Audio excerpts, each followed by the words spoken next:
Robbani, merajut ilmu dan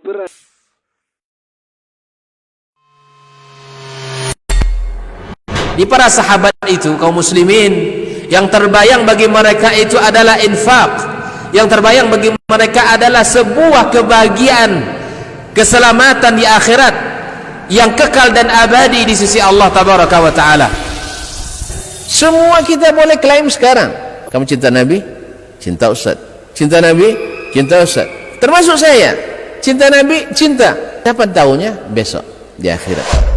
Maka apa kata Nabi sallallahu alaihi wasallam? Amalur rajuli biyadih.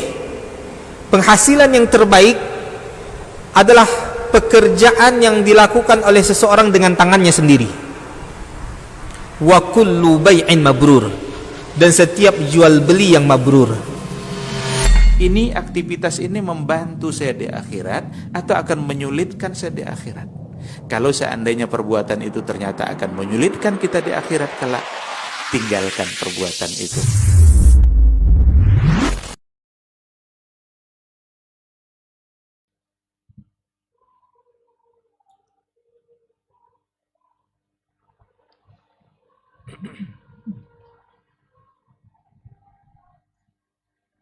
Bismillahirrahmanirrahim. Assalamualaikum warahmatullahi wabarakatuh. Alhamdulillahi rabbil alamin, wal aqibatu lil muttaqin, wala udwana illa 'alal zalimin, wala haula wala quwwata illa billahil aliyyil azim. Ashhadu an la ilaha illallah wahdahu la syarika lah, wa ashhadu anna Muhammadan abduhu wa rasuluhu alladzi la nabiyya ba'dah. Allahumma salli wa sallim wa barik ala Muhammadin wa ala alihi wa ashabihi wa man sara ala nahjihi ila yaumiddin. Allahumma 'allimna ma yanfa'una wanfa'na bima 'allamtana wa zidna ilma. Ma'asyiral hadirin wal hadirat, al-musyahidin wal musyahidat, teman-teman yang berada di studio KMTV, saudara-saudari, kaum muslimin, kaum muslimat dimanapun berada, alhamdulillah, bersyukur kita kepada Allah Subhanahu wa Ta'ala. Pada kesempatan maghrib ini kita kembali dipertemukan dalam majlis yang mulia, berbicara tentang kaidah-kaidah Al-Quran yang berkaitan dengan kehidupan kita. Sesungguhnya Al-Quran ini, kata Allah Subhanahu wa Ta'ala, inna hadzal Quran yahdi lillati hiya aqwam. Bahwa Al-Quran jika kita pegang dalam kehidupan kita, dia akan menunjukkan kita kepada jalan yang lebih baik. Maka sungguh jalan yang terbaik untuk kita lalui adalah berpandu kepada Al-Quran sebagai kalamullah azza wa jal. Kemudian kita bersalawat kepada Rasulullah sallallahu alaihi wasallam. Allahumma salli wa sallim wa barik ala Muhammad. Salawat untuk keluarganya, para sahabatnya, dan seluruh kaum muslimin yang meniti jalan sunnahnya sampai hari kiamat kelak. Kembali kita malam ini pada kaidah yang kedua dari kaidah-kaidah Al-Quran yang berkaitan dengan kehidupan kita. Namun sebelum memasuki kaidah yang kedua, saya minta kepada teman-teman yang di studio untuk menyebutkan kaidah yang pertama. Sedikit kita mengulang. Silakan. Wa qulu linnasi husna. Ini kaidah pertama kita, bahwa katakanlah yang baik-baik kepada manusia. Barakallahu fik. Kita masuki ke kaidah yang kedua, adalah firman Allah Subhanahu wa Ta'ala di dalam surat Al-Baqarah ayat 216. Allah Subhanahu wa Ta'ala berfirman, wa asa an taqrahu syai'aw wa huwa khairul lakum wa asa an tuhibbu syai'aw wa huwa syarrul lakum. Allah menyebutkan dalam ayat yang mulia ini, kaum muslimin, kaum muslimat, bisa jadi engkau membenci sesuatu padahal sesuatu itu baik bagi kamu. Di dalam kehidupan kita sungguh sangat banyak yang kita hadapi, yang kita alami dalam kehidupan ini. Ketika kita dihadapkan kepada perkara-perkara yang mana hati kita tidak menyukainya, fisik kita tidak menyukainya, jiwa kita tidak menyukainya, tapi barangkali pada perkara tersebut adalah lebih baik bagi kita. Dan Allah katakan wa asa an tuhibbu syai'aw wa huwa syarrul lakum. Dan bisa jadi yang kamu sukai, yang jiwa kamu suka, yang kamu senangi, yang fisik kamu suka, bisa jadi itu adalah buruk bagi kamu. Kaum muslimin rahimakumullah, kaum muslimat, hadirin hadirat yang dimuliakan Allah. Ayat yang mulia ini memberikan penjelasan kepada kita bahwa sesungguhnya kita ini tidak memiliki kekuatan apa-apa. Annahu la yamliku li nafsihi syai'ah naf'an wa la dharra. Kita tidak bisa mendatangkan manfaat atau pula tidak bisa mendatangkan perkara yang mudarat. Wa annal amra biyadillah. Kita yakini itu, bahwa perkara yang seluruh perkara kita itu di tangan Allah Subhanahu wa taala. Kita hanya bisa melihat yang zahir dan kita bisa menilai sesuatu yang nampak oleh mata kepala kita. Maka fakana lizaman 'alal 'abdi ay yata'allaq bi rabbih tabaraka wa ta'ala. Maka mestilah sikap kita sebagai seorang yang beriman kepada Allah agar kita bergantung hanya kepada Allah tabaraka wa ta'ala. Wala ya'tamidu 'ala nafsihi ad-da'ifah. Tidak bersandar kepada jiwanya yang lemah, kepada dirinya yang lemah, allati la ta'lamu syai'a, yang mana dia tidak mengetahui apapun. Kita ini makhluk yang dhaif. Maka apapun yang kita kerjakan, kaum muslimin rahimakumullah, mari kita sandarkan segala sesuatu kepada Allah. Jangan sandarkan kepada kekuatan fisik kita. Jangan sandarkan hanya kepada orang-orang yang ada di sekeliling kita. Atau mungkin jangan hanya sandarkan urusan kita ketika kita punya harta yang banyak. Barangkali kita bisa menganggap sesuatu itu mudah saja karena kita punya kekuatan harta, atau kita memiliki sahabat-sahabat dan lain sebagainya. Boleh itu kita jadikan sebagai pembantu untuk meringankan kita di dalam urusan, namun segala sesuatu tentunya dalam genggaman Allah Subhanahu wa taala. Jangan gara-gara kita memiliki sahabat yang kita kenal di sebuah instansi, lalu kemudian kita mengandalkan itu semua. Kita mengerjakan tidak atas niat lillahi ta'ala. Kita mengerjakan bukan karena mengharap ridha Allah Azza wa Jalla. Bisa jadi itu semua akan berakhir dengan tidak baik. Kaum muslimin rahimakumullah. Sesungguhnya hidup kita ini berjalan di atas takdir Allah tabaraka wa ta'ala, yang maha rauf, yang maha rahim kepada kita. Allah mentakdirkan sesuatu yang baik, dan Allah Subhanahu wa taala pula yang menjaga kita dari perkara yang buruk. Maka sebesar apa ketergantungan kita kepada Allah dan sebesar apa tawakal kita kepadanya Azza wa Jalla, maka sebesar itu pula lah yang akan kita rasakan manfaatnya dalam kehidupan kita.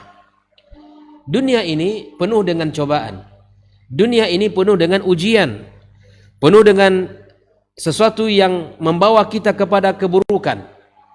Dan juga perlu kita ingat ada sesuatu yang membawa kita kepada kebaikan. Maka apa yang dituntut? Seperti apa kita sebagai seorang muslim? Wal muslim matlubun minhu ayya'mala ayyu'mal juhdahu fi tilkal umur. Yang dituntut bagi kita, kepada kita adalah di mana seorang muslim mengeluarkan seluruh usahanya, di seluruh kekuatannya, tawakalnya kepada Allah kencang, doanya luar biasa, usaha dan ikhtiar juga baik. Maka seimbang antara usaha untuk mendapatkan sesuatu, kemudian usaha dalam menyandarkan dirinya kepada Allah tabaraka wa taala. Oleh itu kaum muslimin rahimakumullah, kita apalagi hidup di zaman yang mana disebutkan oleh para ulama as-sira' bainal haqq wal batil, yang mana antara hak dan batil itu saling memberikan, saling mendorong, saling menarik kita. Hak jelas nampak yang telah dijelaskan oleh Allah dan Rasulnya. Yang batil pun nampak di depan mata kita. Maka sebagai seorang muslim senantiasa dia harus berusaha untuk memilih jalan-jalan yang telah Allah tentukan dan Rasul sallallahu alaihi wasallam jelaskan. Oleh itu kaum muslimin rahimakumullah, ayat yang pertama atau kaidah yang kedua ini dalam surat Al-Baqarah adalah ayat yang berbicara tentang jihad. Allah Subhanahu wa taala katakan kutiba alaikumul qitalu wa huwa kurhul lakum. Nah, sesungguhnya jihad adalah perkara yang tidak disukai oleh fisik. Ya enggak? Ketika kita berjihad, taruhannya imma kita menang dengan membawa kejayaan Islam atau kita mati dalam keadaan syahid, terbunuh, mungkin leher kita terpenggal dan seterusnya. Maka perkara ini kaum muslimin sungguh tidak disukai oleh fisik manusia. Karena itu akan berujung kepada kematian. Maka disinilah Allah Subhanahu wa taala gambarkan ayat di mana ternyata sebagian orang-orang munafikin yang tidak menyukai perang, yang tidak menyukai dengan perintah Allah ini, maka Allah ingatkan ya dengan perkara bisa jadi yang engkau tidak sukai itu ada kebaikan yang sangat banyak ya bagi dirimu, dan bisa jadi ya pada perkara yang kamu sukai maka itu tidak baik bagi dirimu. Kaum muslimin rahimakumullah, di dalam Al-Quranul Karim ada beberapa ayat yang semisal dengan ayat ini. Ayat surah Al-Baqarah ini berbicara tentang jihad fi sabilillah. Mari kita lihat dalam surat An-Nisa ayat yang ke-19. Ya, surat An-Nisa ayat yang ke-19. Allah Subhanahu wa taala membicarakan perkara yang terjadi dalam kehidupan rumah tangga kita. Ayat yang semisal, silakan buka Al-Qur'annya, surat An-Nisa ayat yang ke-19 ya. Allah Subhanahu wa taala berfirman, "Fa in karihtumuhunna fa'asa an takrahu syai'an wa yaj'alallahu fihi khairan katsira." Allah mengatakan, jika engkau membenci atau tidak menyukai istrimu, ini tentu pada sifat keluarga kita barangkali akhlaknya, kemudian perilakunya, barangkali ada juga faras wajahnya, fisiknya yang tidak sukai. Maka kata Allah Azza wa Jalla, fa in karihtumuhunna fa'asa an takrahu syai'a. Bisa jadi pada perkara yang tidak kita sukai pada diri istri kita, akhlaknya, perilakunya, sifatnya dan seterusnya, Allah sebutkan wa yaj'alallahu fihi khairan katsira. Pada ujian tersebut, pada perkara yang kamu tidak suka itu, Allah jadikan padanya banyak kebaikan. Banyak kebaikan, bukan sedikit kebaikan, tapi Allah katakan banyak kebaikan. Oleh itu kaum muslimin, sungguh Al-Quran ini menjadi panduan dalam hidup kita. Siapa yang tidak melihat bahwa dirinya dalam menjalani kehidupan rumah tangga, pasti akan ada sesuatu yang barangkali itu membuat hati kita bersedih. Kalau dalam kehidupan rumah tangga ini ya hari-hari bersama kita 24 jam, bahkan kita satu kamar, bahkan satu tempat tidur, hari-hari kita. Makanya pernikahan itu, hari-hari dalam pernikahan itu akan membuka lembaran-lembaran kekurangan kita. Maka jika seandainya terdapat kekurangan pada istri kita kaum muslimin, maka ayat ini mengajarkan kepada kita agar kita bisa bersabar. Agar kita bisa bersabar menghadapi apa yang terjadi. Kan berbeda ketika sudah halal ini, akad sudah, ijab kabul sudah terjadi. Masing-masing akan memperlihatkan kekurangan dirinya. Masing-masing akan memperlihatkan sifat-sifat yang barangkali tidak disukai oleh pasangannya. Maka ketika lembaran-lembaran itu membuka kekurangan masing-masing, maka ingatlah ayat yang mulia ini agar kita bisa bersabar, agar bisa kita bertahan. Karena ketika rumah tangga tidak dihadapkan kepada iman kepada Allah, itu bisa jadi akan lepas ikatan yang kuat tadi. Allah sebut ikatan pernikahan ini dengan ikatan mitsaqan ghalidha, ikatan yang kuat. Ada 3 ayat yang Allah sebutkan padanya mitsaqan ghalidhan, di antaranya pernikahan. Di antaranya pernikahan yang disebut oleh Allah dengan ikatan yang kuat itu. Maka ketika Allah sebutkan ikatan yang kuat, jika kita tidak bersabar di dalam menghadapi segala hal yang kita alami dalam kehidupan rumah tangga, maka bisa jadi ikatan itu akan terurai dan mudah lepas, bahkan mungkin berpisah. Oleh itu, mari kita lihat hadis Rasulullah sallallahu alaihi wasallam yang berbicara tentang la yafruku mu'min mu'minatan in kariha minha syai'an radiya minha akhar. Hafal hadisnya enggak? La yafruku mu'minun mu'minatan. Tidak pantas seseorang untuk membenci istrinya di sini, membenci, memberikan kata-kata yang tidak baik, kata-kata yang tidak sepantasnya diucapkan oleh seorang suami. Tidak boleh. Kenapa kata Rasulullah? In kariha minha syai'an, jika dia tidak suka pada sifat istrinya, mungkin ada sesuatu yang tidak kita sukai pada istri kita, ya. Maka apa kata Rasulullah? Radiya minha akhar, maka lihatlah sesuatu yang ia sukai. Ayat ini sebagai hadis ini adalah rumus agar rumah tangga kita ini langgeng. Karena siapa di antara kita yang sempurna? Tidak ada. Kita dan istri kita. Tidak ada yang sempurna. Maka lihatlah pada istri kita kebaikan yang ada padanya, agar bisa berjalan, agar bisa bertahan. Ini kalau tidak, dia akan pecah, dia akan terurai. Maka itulah kaum muslimin, fokus kita sebagai suami adalah memperhatikan kebaikan dan kita bersyukur kepada Allah Azza wa Jalla. Jika ada kekurangan-kekurangan, maka lihatlah pada ayat yang mulia ini, ya. Semoga Allah Subhanahu wa taala jadikan pada istri kita, pada pasangan kita itu, pada kekurangan yang ada pada istri kita adalah kebaikan yang sangat banyak. Oleh itu kaum muslimin rahimakumullah, ini ayat yang kedua, ini berbicara tentang jiwa. Kalau jihad tadi, itu sesuatu yang tidak disukai oleh fisik kita.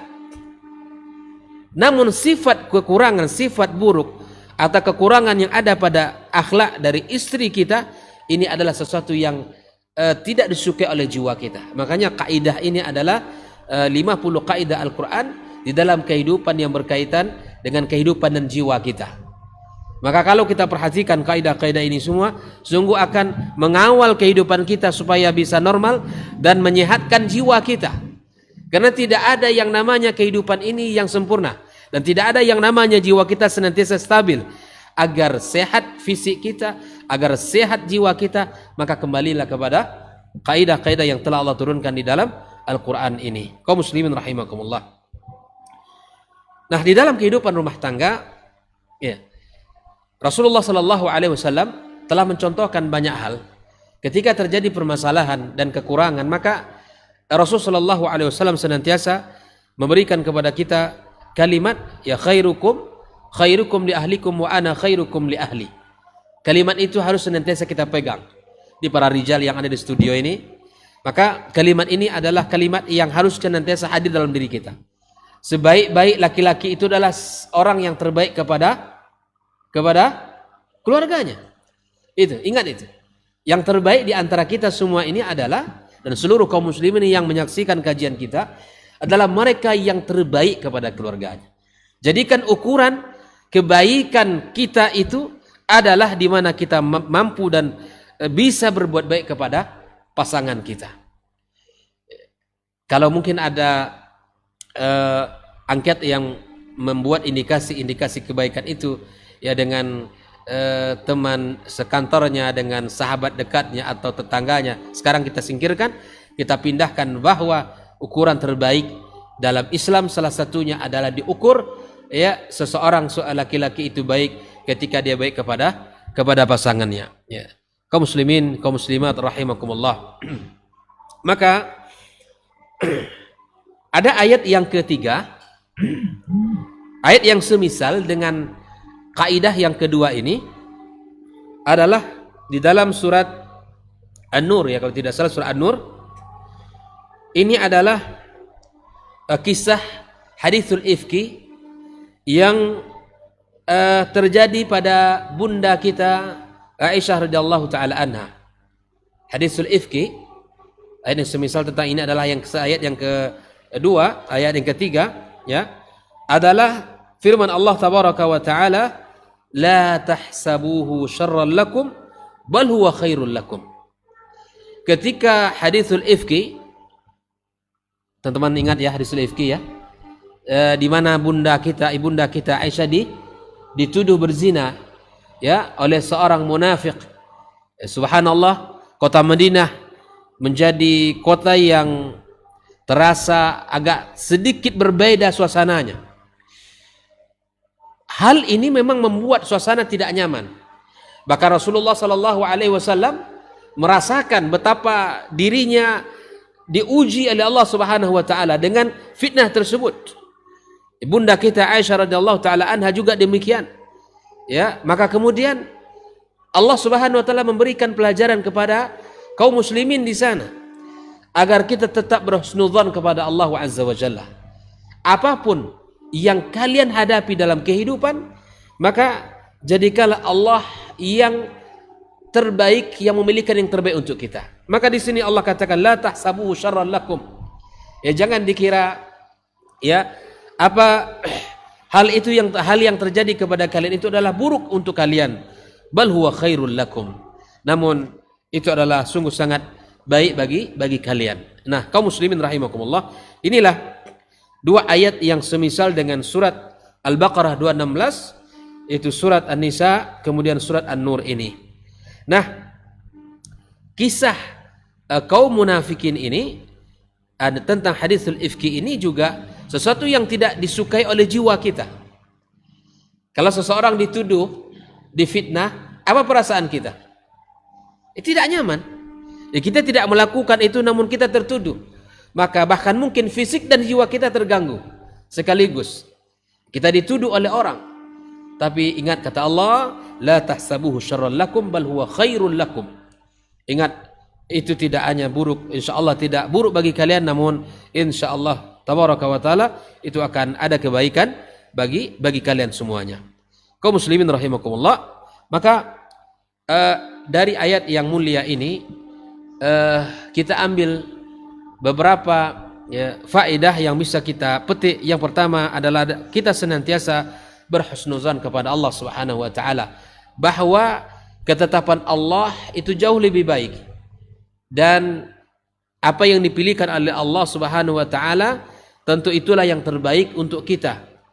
Tentulah itu yang terbaik untuk kita. Yang kedua, ketika kita diperintahkan oleh Allah Subhanahu wa taala untuk menjalankan syariatnya, maka tetaplah kita berusaha untuk melakukannya. Karena bisa jadi ketika syariat seperti salat misalnya, salat subuh apalagi, itu tidak disukai oleh fisik. Itu di saat-saat kita enak-enak tidur, kemudian ada azan yang berkumandang, ya maka kalau kita mampu melawan itu kaum muslimin, insyaallah itu akan menjadi indah dalam kehidupan kita. Seperti mana Rasul sallallahu alaihi wasallam sampaikan, ya, huffatil jannatu bil makarih. Surga itu diliputi, dilingkungi oleh sesuatu yang tidak disukai oleh jiwa kita. Seperti salat, ya, mendirikan 5 waktu, ya, puasa di bulan suci Ramadan, apalagi di musim panas, kemudian membayarkan zakat. Kalau zakatnya 2.500.000 itu ringan, Pak. Tapi kalau sudah mengeluarkan zakatnya sudah 250 juta, kira-kira itu bukan perkara ringan. Makanya dia adalah rukun Islam. Kalau sudah zakatnya 2,5 M yang harus dikeluarkan, itu bukan perkara ringan. Jadi ketika zakatnya mungkin baru 2.500.000 atau kurang dari itu, ya misalnya, maka atau lebih dari sedikit dari itu masih ringan. Tapi ketika zakat itu ya sudah lebih seperti 25 juta atau naik lagi 250 juta atau 2,5 M, itu bukan perkara ringan kaum muslimin. Makanya orang-orang yang kurang imannya maka dia akan tidak sanggup membayarkan zakat tersebut. Taib. Rasulullah SAW juga mengatakan wa huffatin naru bisyahwat, bahwa neraka itu dikelilingi oleh sesuatu yang disukai oleh syahwat kita, disenangi oleh jiwa kita. Maka di antara yang tidak disukai jiwa seperti ini, majelis ilmu seperti ini, berat bagi orang. Lebih baik duduk dengan keluarga santai minum kopi atau minum teh dengan anak dan keluarganya, ya, makan malam keluar dari rumahnya mencari kuliner dan seterusnya, ya. Maka sesuatu yang mulia itu perlu pengorbanan. Sesuatu yang dicintai Allah itu perlu semangat, kesungguhan. Maka itu kaum muslimin, ketika ada syariat yang Allah perintahkan kepada kita, maka lakukanlah itu dengan sepenuh hati. Kemudian kaum muslimin rahimakumullah, mari kita lihat beberapa contoh-contoh yang terjadi dalam kehidupan kita. Kita lihat di dalam Al-Quranul Karim, dan kita lihat nanti dalam hadis-hadis Rasulullah sallallahu alaihi wasallam, dan barangkali para audiens yang hadir di studio ini bisa menyebutkan nanti perkara-perkara yang bisa kita jadikan sebagai contoh dari kaidah yang kita baca ini. Baik. Yang pertama, di antara contoh yang kita dapatkan di dalam Al-Quranul Karim adalah kisah Nabi Yusuf alaihi salam. Kisah panjang Nabi Yusuf yang pada akhirnya dia menjadi seorang bendaharawan, ya, di kota Mesir. Itu memiliki perjalanan yang sangat panjang.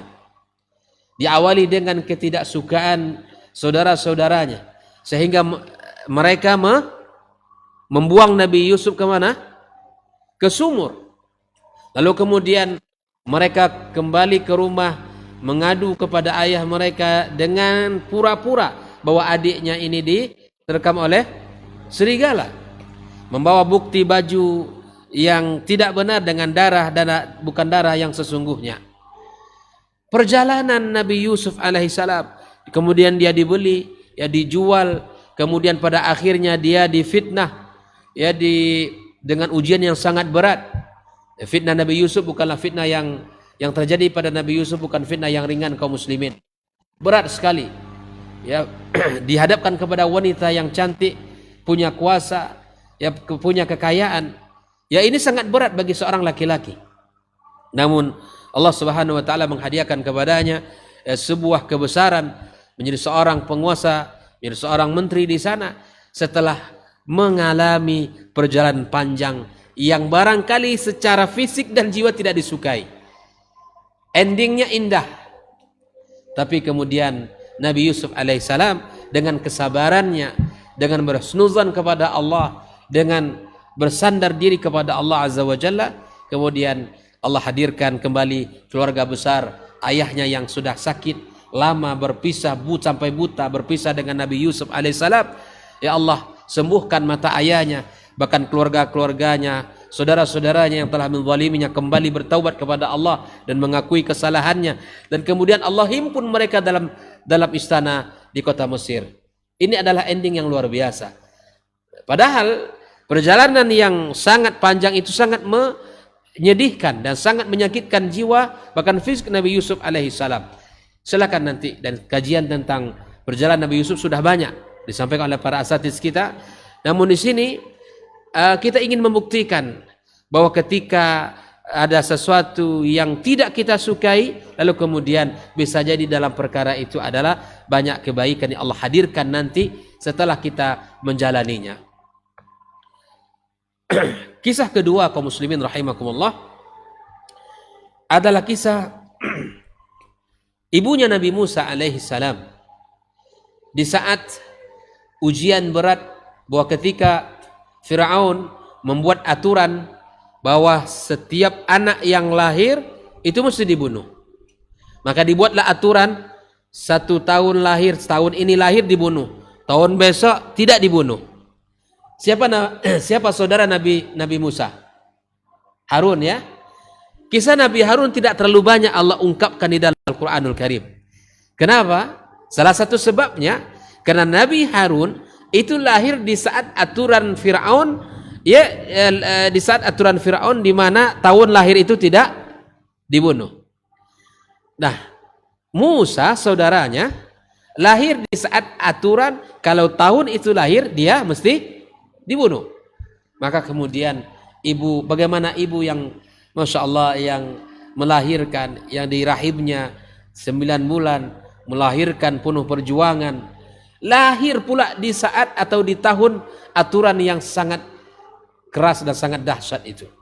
Maka kecemasan demi kecemasan, maka kemudian Allah Subhanahu wa taala memerintahkan ya Ummi Musa untuk membuangnya atau menghanyutkannya, Nabi Musa alaihi salam ya, untuk menghanyutkan Nabi Musa alaihissalam. Padahal hati ibunya sungguh sangat bersedih, hancur. Ya, kalau nanti anak ini ya didapati oleh pasukan Firaun, lalu kemudian tiba-tiba si Musa kecil dibunuh nantinya. Maka kemudian Allah Subhanahu wa taala mengatakan kepada Ummi Musa ya untuk menghanyutkannya, melarungnya di sungai, lalu kemudian ya dengan izin Allah Subhanahu wa taala ya kembali Musa itu Allah jaga, ditemukan di sungai Nil, dan kemudian dibuka petinya, ternyata sekecil Musa. Kemudian Allah jadikan mata istri Fir'aun itu suka dan senang kepada si kecil ini, bahkan dihadirkan kepada Fir'aun yang nantinya ya Musa ini yang akan menjadi musuhnya. Kemudian karena istrinya suka, Fir'aun pun suka, dan tumbuh besarlah di rumahnya Fir'aun tersebut. Dan subhanallah, ketika anak kecil ini kehausan, dicarikanlah ibu-ibu yang bisa menyusuinya. Izin Allah Subhanahu wa taala sebagaimana janjinya, kami akan kembalikan Musa kepadamu. Kami akan kembalikan Musa kepadamu. Subhanallah, ya ketemulah dengan kakaknya yang mengatakan bahwa saya mengenal seorang ibu dan dia bisa menyusui anak ini. Maka kemudian dipanggillah ibu tersebut, yang ternyata ibu siapa? Ibu Musa alaihissalam. Bagaimana coba perjalanan Nabi Musa sekecil ini, Musa kecil yang lahir di masa yang aturannya sangat dahsyat, lalu kemudian dengan izin Allah Azza wa Jalla ya diselamatkan Allah, bahkan tumbuh hidup besar di istananya Fir'aun. Lalu kemudian atas izin Allah yang Maha Rauf, yang Maha Rahman, Allah kembalikan si Musa kecil kepada sang bundanya. Kemudian tumbuhlah Musa alaihissalam menjadi seorang pemuda yang beriman, yang kokoh, yang kokoh akidahnya kepada Allah Subhanahu wa taala. Coba kita lihat bagaimana ya atharut thayyibah, bagaimana ujung kebaikan yang dialami oleh Nabi Musa alaihissalam ya pada masa-masa yang akan datang. Namun sebelum perjalanan diangkat beliau menjadi seorang yang luar biasa, perjalanan sangat memberatkan bagi ibunya yang sangat sedih terhadap peristiwa di saat itu. Maka Allah katakan, wallahu ya'lamu wa antum la ta'lamun. Allah yang tahu dengan segala hal ini, ya, sedangkan kalian tidak mengetahuinya. Kaum muslimin rahimakumullah. Kisah berikutnya ketika Musa meninggalkan kampung halamannya. Kan kisahnya masyhur ya. Ketika Musa ada masalah dengan kaumnya Fir'aun, maka kemudian dia melerai ya, maka kemudian didorong oleh Musa. Dorongnya Musa itu membuat orang dari kaum Fir'aun ini meninggal, mati. Lalu kemudian ada seorang laki-laki yang saleh yang menyampaikan kepada Musa, "Ya Musa, saya menasihati kamu harus lari tinggalkan kampung ini." Coba lihat kaum muslimin, bagaimana tidak kita meninggalkan kampung halaman kita, ya, di mana di situ banyak kenangan kita. Lalu kemudian kita meninggalkan, pergi tanpa bekal. Tapi sesuatu yang tidak disukai itu bisa jadi kebaikan yang akan hadir. Fi'lan Musa dipertemukan dengan dua gadis yang mana Masya Allah luar biasa dengan menjaga iffahnya, kesucian mereka terjaga, yang tidak mau berkerumunan dengan kaum laki-laki yang sedang mengambil air minum rebutan untuk hewan ternak mereka. Maka Musa yang sedang duduk istirahat melihat sampai Musa mengatakan, "Ma khatbukuma?" Ada apa kalian di sini? Maka ini pelajaran mahal bagi kita. Kalau di situ banyak laki-laki, ya di situ adalah tempat ngumpulnya kaum laki-laki, ada kaum wanita datang. Kita mesti bertanya, kenapa kalian di sini? Ini tempat kumpulnya kaum laki-laki. Untuk apa kalian berdua di sini?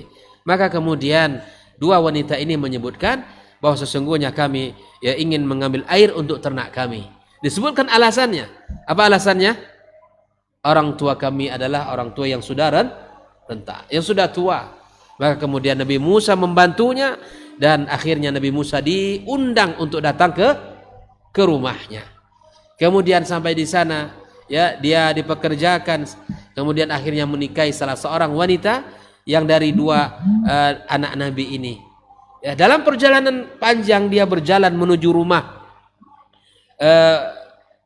ayahnya, itu luar biasa. Dikisahkan oleh para ulama bahwa yang awalnya Nabi Musa meminta dua anak gadis itu berjalan di depannya karena Musa tidak tahu alamat rumahnya.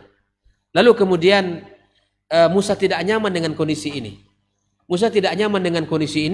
Maka Musa alaihissalam mengatakan kepada wanita berdua itu, kalian berada di belakang saya. Ini laki-laki yang saleh kaum muslimin, pemuda yang luar biasa. Yang awalnya mereka berjalan sebagai penunjuk jalan di depan Musa, tapi Musa tidak nyaman. Ada dua wanita gadis berjalan di depannya. Akhirnya Musa mengatakan, kalau begitu kita harus rubah. Kalian di belakang saya di depan. Wahai Musa, kamu tidak tahu alamat rumah kami. Kata Musa begini, kalau seandainya jalannya lurus, maka jangan dikasih kode. Namun kalau seandainya harus belok ke kanan, nanti lemparkan sesuatu ke arah kanan. Luar biasa, iffah. Inilah kesucian, inilah menjaga pandangan.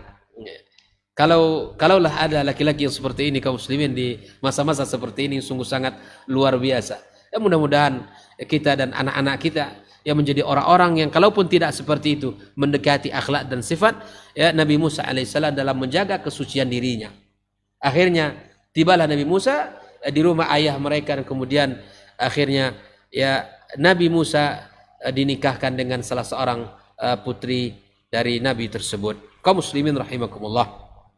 Nah, kisah yang ketiga di dalam Al-Quranul Karim tentang sesuatu yang tidak disukai tapi bisa jadi ada kebaikan padanya adalah kisah antara Nabi Musa dan Khidir. Di saat perjalanan mereka terjadi beberapa kisah besar dalam perjalanan itu.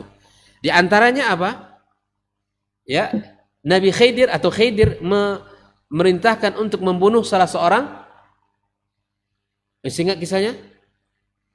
Ya, dari perjalanan itu ya ada kapal yang ditenggelamkan, ada anak kecil yang dibunuh, dan nanti ada dinding rumah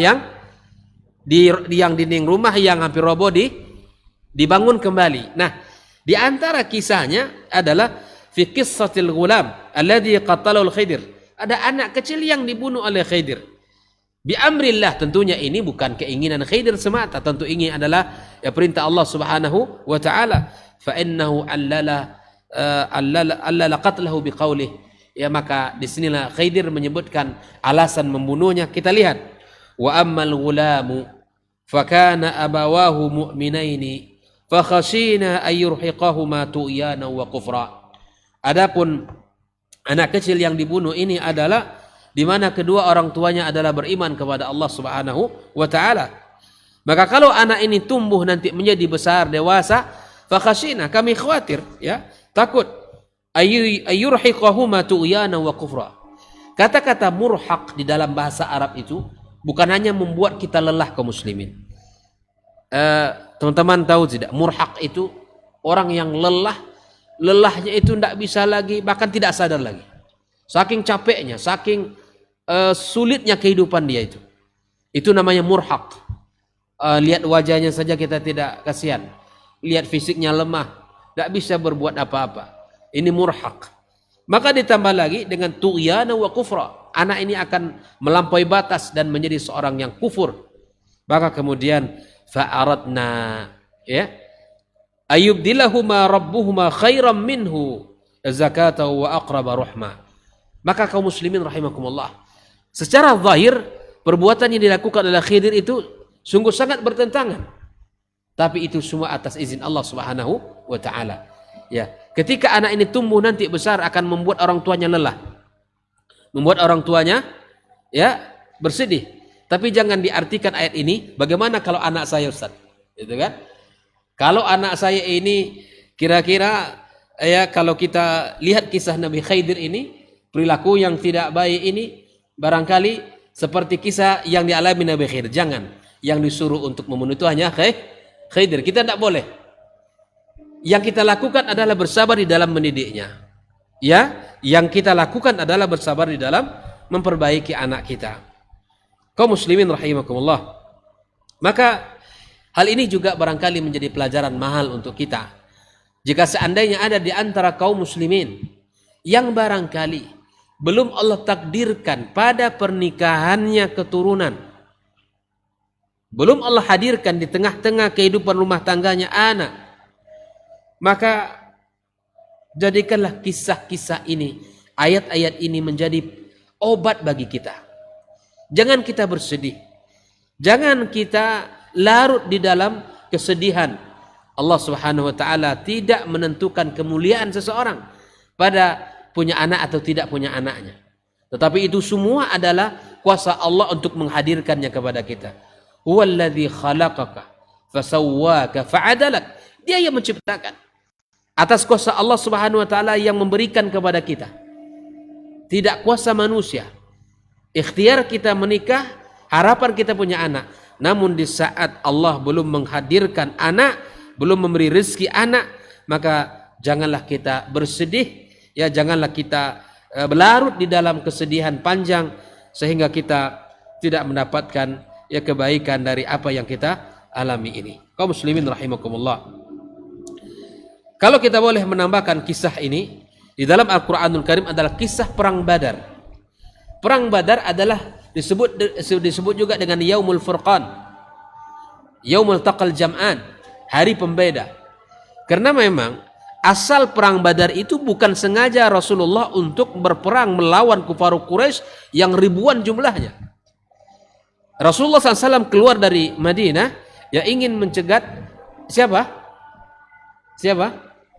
Abu Sufyan yang datang dari Syam membawa dagangannya, yang membawa emas, yang membawa ribuan ekor onta dan seterusnya, barang dagangannya. Itu sesungguhnya yang diinginkan oleh Rasulullah SAW.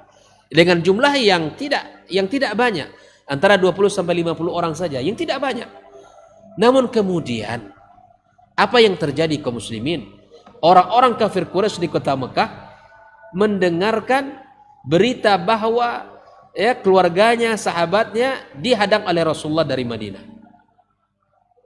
Lalu kemudian datanglah 1000 pasukan dari kota Mekah.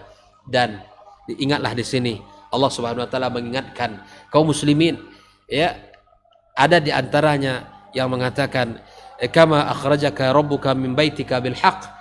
Allah mengeluarkan kamu dari rumahmu dengan hak, gitu ya. Wa inna fariqan minal mu'minina lakarihun. Ada sebagian orang-orang beriman berat bagi dirinya untuk melakukan hal ini. Berat untuk keluar berperang dengan pasukan Quraisy yang lengkap, senjata yang lengkap dan seterusnya, dengan pasukan yang sangat banyak. Kaum muslimin jumlahnya ratusan orang menghadapi ribuan orang. Tapi disinilah ya, yujadilunaka fil haqqi ba'da ma tabayyan ka'annama yusaquna ilal mauti wa hum yanzurun. Seakan-akan mereka ini digiring kepada kematian. Coba lihat, ribuan orang yang akan berhadapan dengan ratusan orang saja yang tidak memiliki senjata lengkap. Yang ribuan itu datang dengan semangat tinggi, pasukan yang sangat hebat, senjata lengkap, ya, semua perlengkapan ada. Maka seakan-akan kematian itu di depan mata mereka. Dan kemudian kaum muslimin ini yang membuat di antara orang-orang beriman itu merasa berat untuk ikut berperang di perang Badar.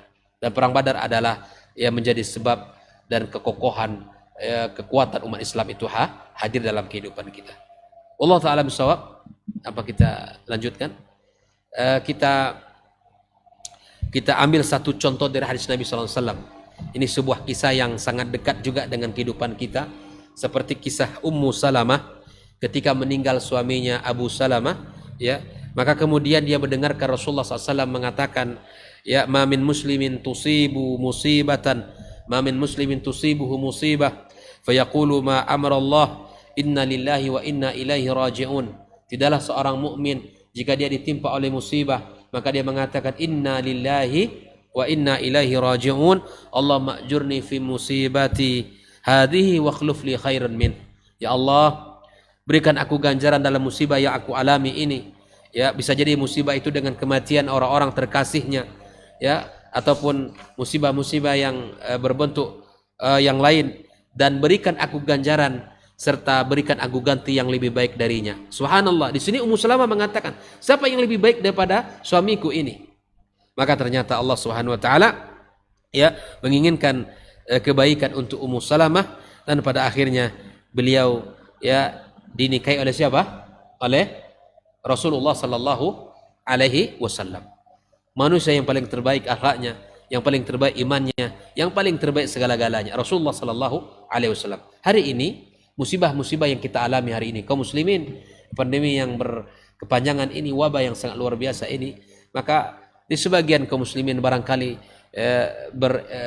bersiko dari sisi penghasilannya, dari sisi pekerjaannya, banyak karyawan yang dirumahkan atau usaha yang tidak jalan, ya. Kemudian banyak sekali yang terganggu begitu. Maka kita bersabar dengan kondisi ini. Kita katakan inna lillahi wa inna ilaihi raji'un. Allahumma ajurni fi musibati hadhi. Kalau ada musibah yang menimpa kita, katakan doa ini. Ucapkan doa ini, insya Allah Allah akan berikan kepada kita ganjaran yang lebih besar, dan Allah akan berikan ganti kepada kita dengan ganti yang lebih baik. Kaum muslimin rahimakumullah, ya, ketika teman-teman dalam pekerjaannya, ketika dia di saat-saat puncak karirnya, fasilitas yang lengkap, kendaraan ada, rumah disediakan, ya, uang kesehatan dijamin, uang pendidikan anak telah dijamin sampai perguruan tinggi barangkali, dan jabatan yang sangat diincar orang, dia dengan mudah mendapatkan itu.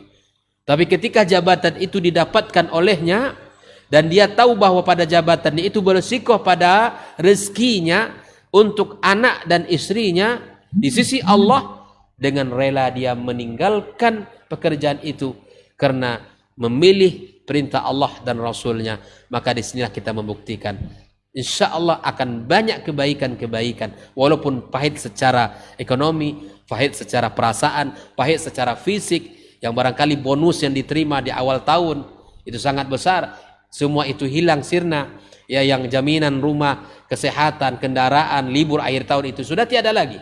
Tapi yakinlah pilihan Allah yang akan lebih baik. Man taraka syai'an lillahi awwadahu khairan min.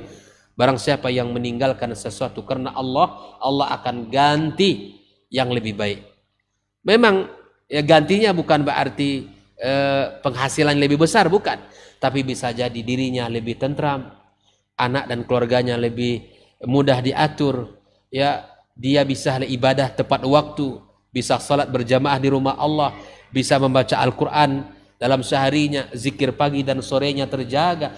Banyak kebaikan yang dia rasakan setelah dia meninggalkan sesuatu yang dibenci Allah Subhanahu wa taala. Mudah-mudahan Allah memberkahi kita dan memberkahi keluarga kita serta memberkahi pertemuan kita ini, kaum muslimin, kaum muslimat, dan semoga Allah berikan ilmu bermanfaat. Wallahu taala a'lam bissawab. Subhanakallahumma bihamdika asyhadu an la ilaha illa anta astaghfiruka wa atubu ilaik. Wassalamualaikum warahmatullahi wabarakatuh.